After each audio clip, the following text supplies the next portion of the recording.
¿Qué tal, queridos amigos? Hace poco me llegó una leyenda persa que decía que un campesino estaba trabajando arduamente en su campo cuando de repente vio pasar a la peste y le preguntó: ¿a dónde vas? Y la peste le respondió: voy a Bagdad a matar a 500 personas. Al poco tiempo el campesino se enteró que habían muerto 2000 personas y cuando iba regresando la peste le dijo: mentirosa, me dijiste que solo ibas a matar a 500 personas. Y la peste le respondió: yo solo maté a 500, pero el miedo mató a las otras 1500. Estamos viviendo en tiempos de miedo, no simplemente de miedo por lo físico, sino también en miedo emocional, en miedo de la situación política, en miedo de la situación económica, en miedo de la violencia, en miedo de la situación familiar, en miedo de mí mismo, etcétera, etcétera, etcétera.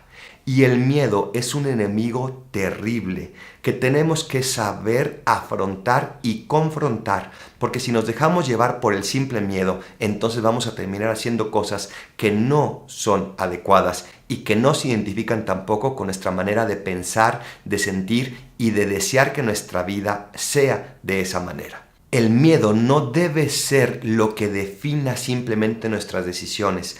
Claro que el miedo está ahí y claro que sería inútil ignorarlo, pero no podemos dejar que el miedo tome posesión de nosotros, sino que nosotros tenemos que decidir rectamente, a la luz de la fe, con nuestra razón, tenemos que decidir aquello que conviene hacer o no hacer. Estamos viviendo sobre todo muchísimo miedo por el tema de la salud y este coronavirus que sin duda está causando muchísimos daños. Pero no podemos permitir que esta crisis nos lleve a nosotros a comenzar a actuar desmedidamente. ¿Qué podemos hacer, por lo tanto, para afrontar este miedo que está allí y que todos tenemos que aceptar para poder entonces trabajarlo y juntos superarlo? Y creo que lo primero es alertarse, pero no alarmarse. Alertarse significa estar dispuesto a hacer todo lo que tengo que hacer. Claro que tengo que protegerme, claro que tengo que tomar medidas de seguridad, claro que tengo que hacer ciertas cosas para que este virus no se propague, pero no puedo caer en el alarmismo que me hace comenzar a tomar decisiones más allá de lo razonable, más allá de lo adecuado, más allá de lo que debemos de hacer para protegernos y ayudar a nuestros hermanos también a protegerse.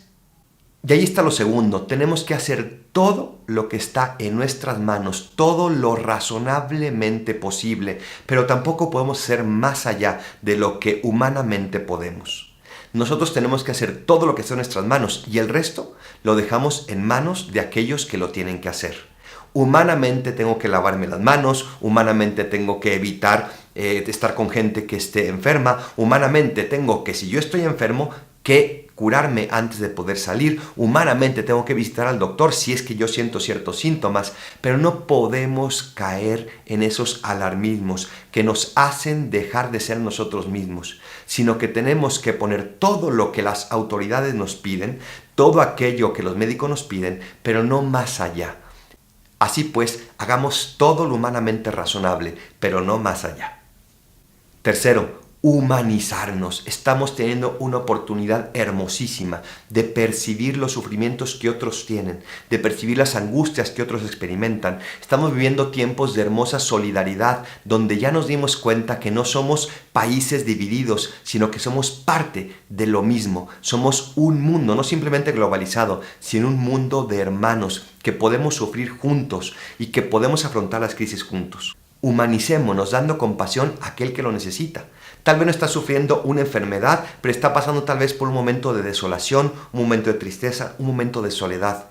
Demos esa compasión, aprendamos a acompañarlo en ese dolor, aprendamos a sufrir con él o con ella y ofrezcamos todo lo que está de nuestra parte para poder llenar esos corazones con el amor que es capaz de curar un corazón herido. Y en cuarto lugar, confiemos en Dios. Me encantó la lectura que la misa de hoy nos proponía, que es una lectura de Jeremías, y la voy a leer con ustedes para poder sacar muchísimo fruto de esta palabra de Dios.